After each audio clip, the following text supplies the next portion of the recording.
نبی صلی اللہ علیہ وسلم کی سیرت بیان کر رہے تھے۔ آئیے اب اس کے بعد میں محمد صادق سے میں خواہش کرتا ہوں کہ وہ آئے اور ہم تمام لوگوں کو بیان سنانے کی سعادت حاصل کرے۔ انشاءاللہ اس کے بعد چھوٹے بچے ماں باپ بڑے انمول کی ایکٹنگ کریں گے۔ نعرے تکبیر، نعرے رسالت، نعرے رسالت۔ السلام علیکم ورحمۃ اللہ وبرکاتہ۔ الحمدللہ الحمدللہ وقف السلام علی عبادہ المصطفیٰ، اما بعد فاعوذ باللہ من الشیطان الرجیم، بسم اللہ الرحمن الرحیم۔ وما ارسلناک الا رحمۃ للعالمین، صدق اللہ العلی العظیم۔ معزز سادت اکرام و شافی نظام، استاد کرام و طالب طالبات، میری خوش نصیب ہے کہ آج میں آپ لوگوں کے سامنے کچھ باتیں کرنے کا موقع ملا۔ سب سے پہلے میرے پیارے آقا صلی اللہ علیہ وسلم کے پیارے بارگاہ میں درود و سلام کا ترانہ پیش کریے۔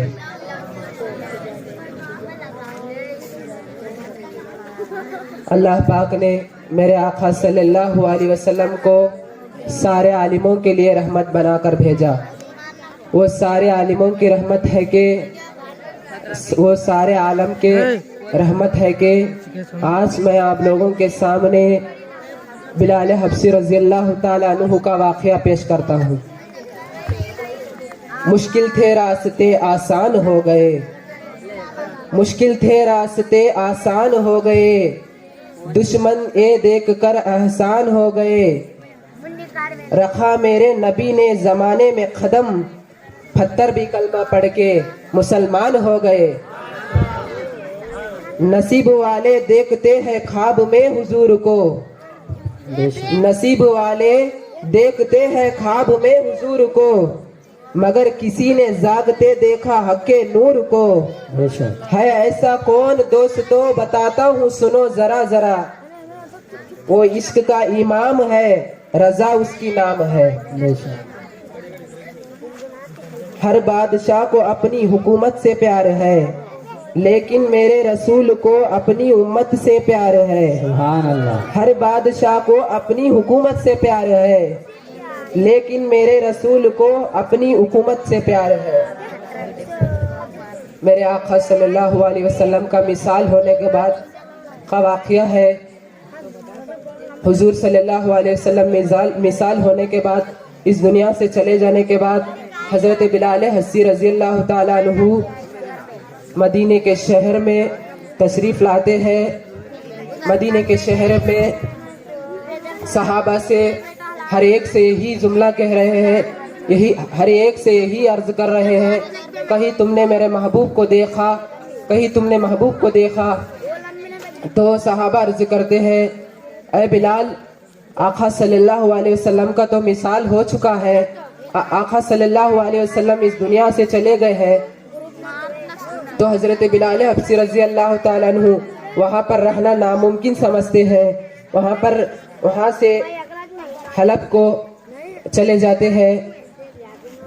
پھر ایک سال کے بعد حضرت بلال حبشی رضی اللہ تعالیٰ عنہ اس قدر بیمار ہوتے ہیں، آقا کی یاد کرتے ہیں، آقا کی یاد رلاتی ہے ان کو۔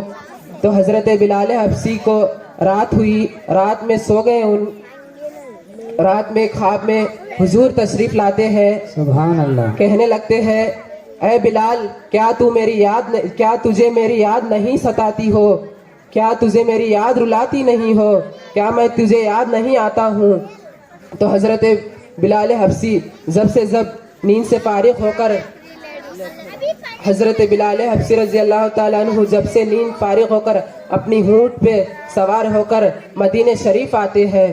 مدینہ شریف میں صحابہ سے عرض کرتے ہیں، کہیں تم نے میرے محبوب کو دیکھا؟ تو صحابہ عرض کرتے ہیں، اے بلال، آقا کا تو مثال ہو گیا، یہی تو تم کو 1 سال سے پہلے ہی بتایا تھا۔ تو جب میرے بلال حبشی رضی اللہ تعالیٰ عنہ محمد صلی اللہ علیہ وسلم کی قبر انور پر چلے جاتے ہیں. قبر انور پر قدموں میں گر کر حضور کے قدموں میں گر کر اے حضور آپ کا محبوب ہوں, آپ کا غلام ہوں, آپ کا غلام حاضر ہوں. اے حضور آپ کیوں پردے میں چھپ گئے, میں تو یہاں حاضر ہو گیا ہوں. حضرت بلال حبشی رضی اللہ تعالیٰ عنہ تھوڑی دیر کے بعد بے وسا ہو کر نیچے گر پڑتے ہیں. تھوڑی دیر کے بعد صحابہ آتے ہیں, دیکھتے ہیں حضرت بلال حبشی رضی اللہ تعالیٰ عنہ کو باہر لے کر آتے ہیں. تھوڑی دیر کے بعد حضرت بلال حبشی کی آنکھ کھلتے ہیں.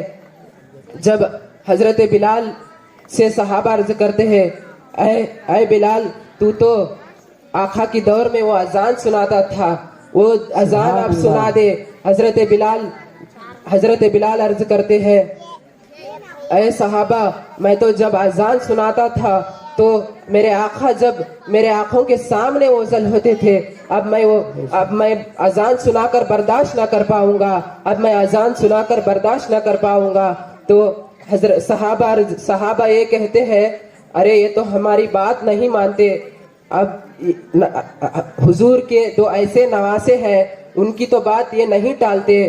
تو جب حسن اور حسین کے گھر جاتے ہیں, حسن اور حسین کو لے کر آتے ہیں. جب حسن اور حسین کو دیکھ کر بلال حبشی رضی اللہ تعالیٰ عنہ بہت خوش ہوتے ہیں, ان کو دیکھ کر بہت خوش ہوتے ہیں. تو جب حسن اور حسین دونوں بلال حبشی کے ہاتھ پکڑتے ہیں, ہاتھ پکڑ کر کہنے لگتے ہیں اے بلال مجھے میری نانا کی یاد ستا رہی ہے, مجھے نانا کی یاد رلا رہی ہے. تو جب میرے نانا کے دور میں جو اذان سناتا تھا وہ اذان اب سنا. تو جب بلال حبشی رضی اللہ تعالیٰ عنہ عرض کرتے ہیں اے میرے محبوب کے ساجادوں میں کیسے تمہاری بات ٹالتا ہوں, تمہاری بات میں کیسا ٹالتا ہوں, ضرور اذان دوں گا, کہاں میں اذان دوں. تو حسن اور حسین ان کے ہاتھ پکڑ کر مسجد نبوی کے چھت پر کھڑے ہو کر اذان دو کہتے ہیں. تو جب اللہ اکبر اللہ اکبر اللہ اکبر اللہ اکبر اشہد ان لا الہ الا اللہ اشہد ان لا الہ الا اللہ, جب یہ سب مدینے کی گلیوں میں یہ آواز گونجتی ہے, سب مدینے کی گلیوں میں آواز گونجتی ہے تو لوگ خوش ہوتے ہیں, لوگ یہ آواز سن کر بہت خوش ہوتے ہیں. مدینے کی گلی میں یہی جملہ ہے, یہی بات ہے. اب تو حضرت بلال حبشی کی زیارت کرنا چاہتے ہیں, حضرت بلال حبشی کی زیارت کے لیے سب آتے ہیں. جب بلال حبشی اشہد ان محمد الرسول اللہ کہتے ہیں تو جب بے وسا ہو کر نیچے گر پڑتے ہیں.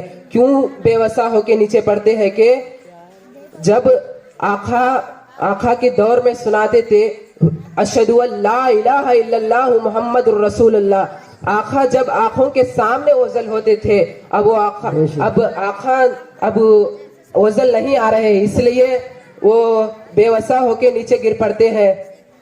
نیچے گر پڑ کے تھوڑی دیر کے بعد آنکھیں کھلتے ہیں تو وہاں پر رہنا ناممکن سمجھتے ہیں. وہاں سے پھر حلب چلے جاتے ہیں.